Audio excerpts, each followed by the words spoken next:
What's going on, guys?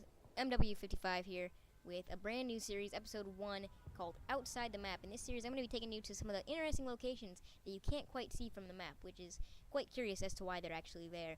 First location here, we're on Warhawk.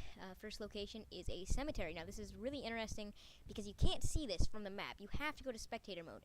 And honestly, it's a little creepy how detailed it is when you can't see it, from the map. It's like, doesn't have to be there, but it's so well detailed.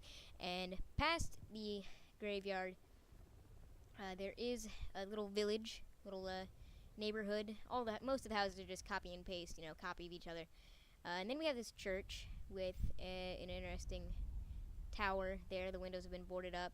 The clock, I believe that was a clock. Maybe it was a panel or something that was covered up.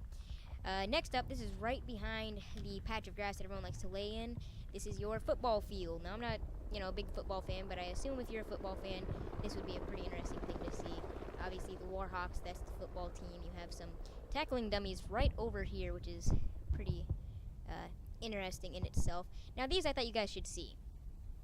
Alright, you have these blocky cars. These you can actually see from the map, almost. Like, I think the bottom right-hand side car you can actually see. So it's weird how much of a lack of detail there is. I almost wonder if it's a glitch. Also, the school over here is levitating. And I don't think you can actually see the school from the map. I'm not 100% sure. Maybe you can. But yeah, it's levitating and not very well textured. And once again, over here we have another side street. Once again, the houses are a copy and paste of each other. Nothing too interesting there. Kind of interesting how long the roads are, though. Moving on, this is also right outside the map, very close. You can actually see part of this from the map. This is the Marlville Farms. I believe I said that right. And here you have the main building. I would assume this is some sort of office. Not 100% sure what that's doing in a farm.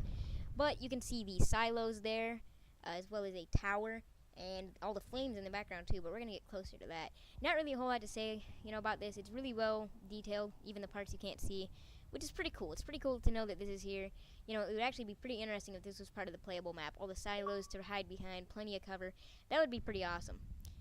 Moving on, any second. Moving on, we have the charred earth, I guess you could call it.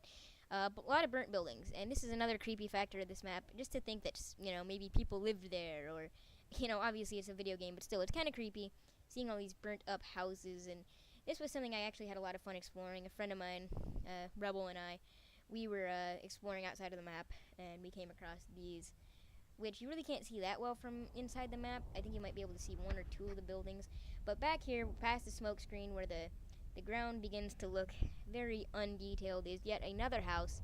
This one very far away. It's kind of creepy how isolated this house is, as well as the barn over there. So, anyways, guys, this has been my new series, Out of the Map. Some maps don't have this much to explore out of the map, so whenever there are a couple maps that don't have a whole lot, I'm going to compile them into one episode. And one last thing I want to mention is right here, the ground looks like glass almost, like you're floating in the sky on a piece of glass. And I don't know, that's just really isolated, really creepy that it's there. Anyways, guys, comment, like, and subscribe.